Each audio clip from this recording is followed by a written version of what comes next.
Si alguna vez fuiste a comprar zapatillas para correr, pero al entrar a la tienda te sentiste abrumado o abrumada por la cantidad de opciones que hay y terminaste eligiendo tal vez porque te gustó el diseño de la zapatilla o por tu presupuesto, que cuidado, son razones totalmente válidas. Este video es para vos porque lo que voy a dar acá son parámetros generales que deberíamos de analizar de cualquier zapatilla antes de comprar, porque la elección de una zapatilla incorrecta para el tipo de corredor que somos o que no sea apropiada para el tipo de carrera que vamos a hacer puede ser la causa de numerosas heridas, como por ejemplo uñas negras o ampollas en los pies, o incluso también lesiones del tipo fascitis plantar o tendinitis del tendón de Aquiles. Por ejemplo, en esta imagen vemos como un mismo corredor, en la imagen de la izquierda se ve que al usar un calzado incorrecto, su pisada prona de más, quiere decir ese pie gira demasiado hacia afuera y el tobillo protruye hacia la línea media. Eso,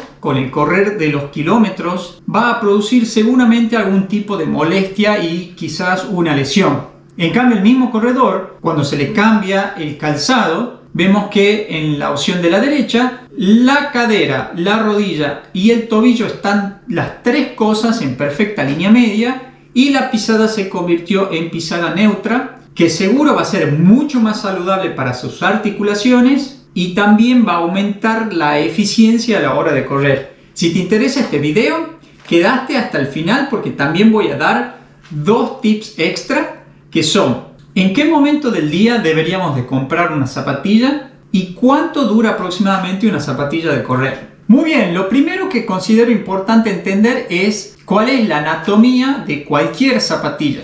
Y una zapatilla puede dividirse en 3 grandes compartimentos: la suela, la media suela y el upper o la zona de arriba, que es donde uno por supuesto introduce el pie y que tiene la lengüeta, los cordones, el contrafuerte y la puntera. A mi modo de entender, la mejor manera de analizar una zapatilla a la hora de comprar es ir de abajo hacia arriba. Entonces, empecemos por la suela. De la suela hay 2 características fundamentales que tenemos que considerar. Una es la adherencia y la otra es la flexibilidad. Cuando hablo de adherencia me refiero a que la suela tiene que ser apropiada para el tipo de superficie sobre el cual vamos a correr. Entonces acá hay un mundo de opciones y esa es la primera pregunta que te tenés que responder. ¿Sobre qué vas a correr? ¿Sobre cemento? ¿Sobre césped? ¿Vas a correr en la montaña? Porque eso determina qué tipo de suela te conviene. Entonces, si sos un corredor más bien de calle, entonces tenés que fijarte que la suela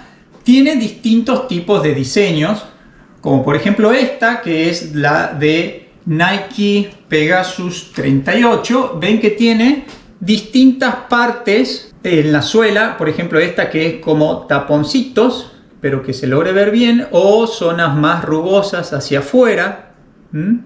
Y eso es muy bueno porque da muy buena adherencia en el piso. Sin embargo, existen muchas más opciones cuando uno empieza a mirar distintos tipos de suela. Por ejemplo, acá en esta ASICS vemos que tiene una suela completamente diferente, menos componentes de adherencia, y ustedes fíjense que si bien está gastadita, pero esto da mucho menos adherencia para un piso mojado. Entonces, si ha estado lloviendo, no es esta una buena opción porque realmente se torna patinosa. Versus, por ejemplo, una zapatilla de montaña. Esta es una Adidas T-Rex, viejita mía, que ustedes ven que está llena de tapones.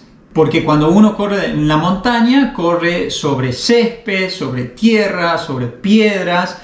A veces hay zonas llenas de raíces de árboles, lodo también. Entonces, este tipo de suelas dan muy buena adherencia.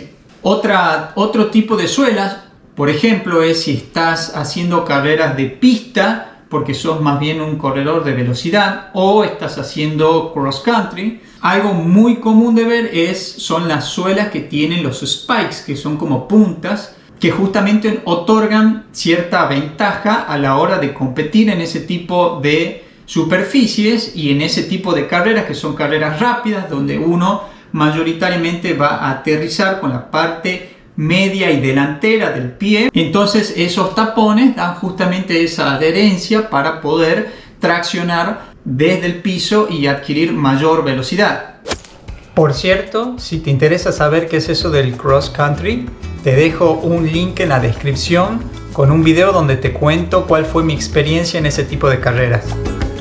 La otra característica de una suela es justamente su flexibilidad, que nos tiene que permitir doblar la punta del pie con bastante simpleza. Y como ven en esa zapatilla de calle, la flexibilidad es bastante blandita la suela, versus estas de trail running, que son mucho más duras y resistentes, porque de nuevo va a variar mucho la superficie. Entonces para la montaña, por supuesto, se va a necesitar una suela mucho más resistente, más sólida, más dura, porque es súper común patear piedras o raíces de árboles, con lo cual este tipo de suelas otorgan cierta protección extra. Y por último, para analizar de la suela, vean cómo en las zapatillas que son de calle es común encontrar este tipo de huequitos adentro, que las de trail de montaña no tienen esos huecos. Y esto justamente,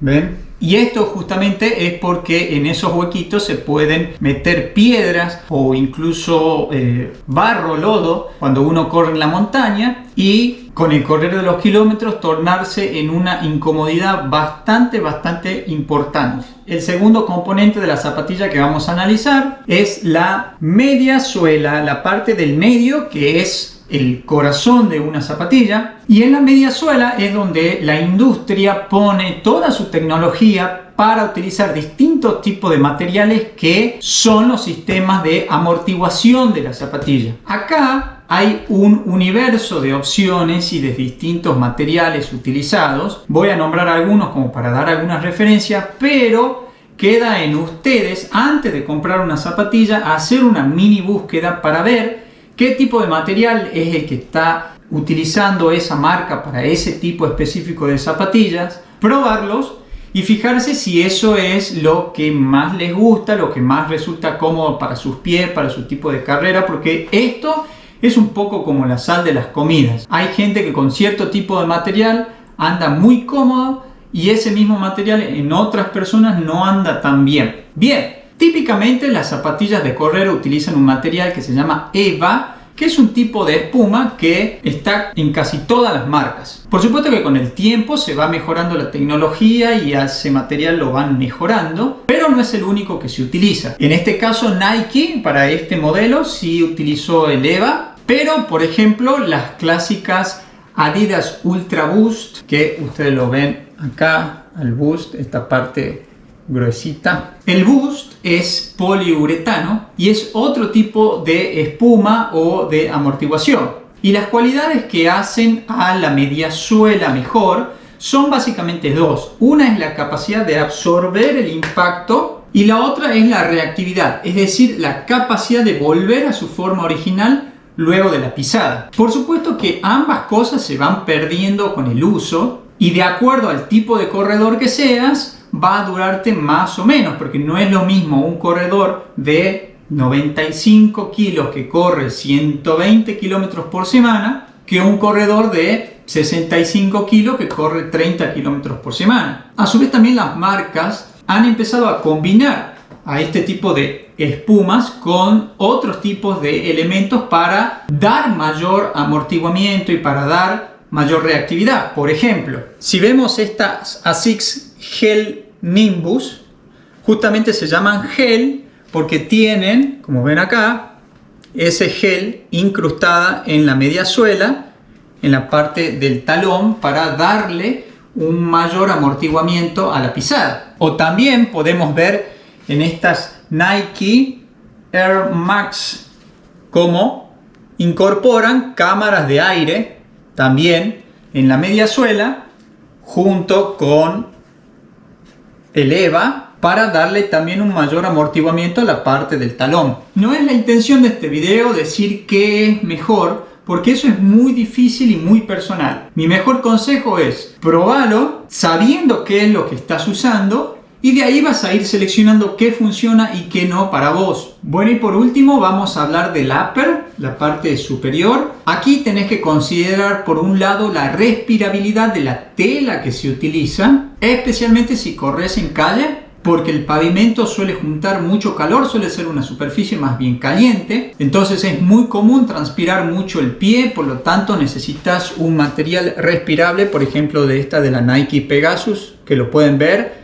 qué poroso que es, y eso es muy bueno y muy cómodo. Y lo otro es que si corres en montaña, no elijas material impermeable. Si bien es común que en la montaña haya que cruzar, por ejemplo, arroyos o pisar charcos, uno tiende a pensar de que entonces deberíamos de usar calzado impermeable, pero no es así. Es al contrario, tiene que ser bastante permeable porque el agua siempre va a terminar entrando al pie, pero si el material es impermeable va a salir con mucha dificultad. Entonces te conviene un tipo de material que te permita exprimir la humedad desde adentro a medida que corres después de haber atravesado un charco. Va a ser mucho más beneficioso y cómodo para vos que si te quedas con agua dentro de la zapatilla. Otros tips que tenés que considerar para saber si esa zapatilla es adecuada para vos. Una es apretar el contrafuerte de esta forma entre el pulgar y el índice para medir la resistencia, ya que si colapsa muy fácilmente, eso le va a dar inestabilidad a tu talón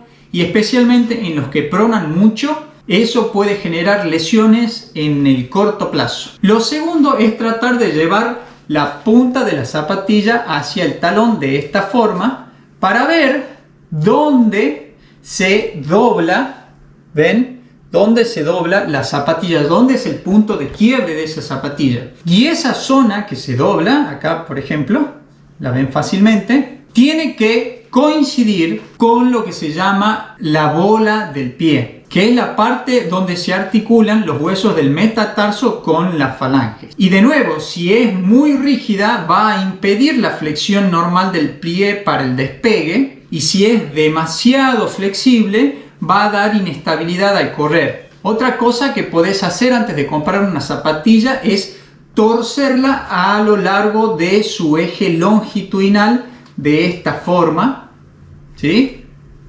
De esta forma, para medir también la resistencia de la parte media. Y de nuevo, el mismo concepto, si colapsa muy fácilmente, esa zapatilla probablemente va a ser inestable para tu corrida, y si es demasiado rígida, va a impedirte la movilidad normal del pie en todas sus fases durante la corrida. Y finalmente, una vez que te coloques las zapatillas, lo que puedes hacer es, de nuevo, con el índice y el pulgar, pellizcar la parte del upper de la tela y ver si te queda un poquito entre los dedos. Si es así, quiere decir que ese talle es adecuado para vos. Si no podés pellizcar nada porque todo está muy tenso sobre el pie, es porque es demasiado chico y tu pie está demasiado ajustado. Y en el sentido opuesto, si al pellizcar agarras demasiado material, es porque tu pie está bailando dentro de la zapatilla básicamente. Y lo prometido es deuda. Los dos últimos tips que te doy son: 1. ¿En qué momento del día conviene comprar una zapatilla? Al final del día. ¿Por qué?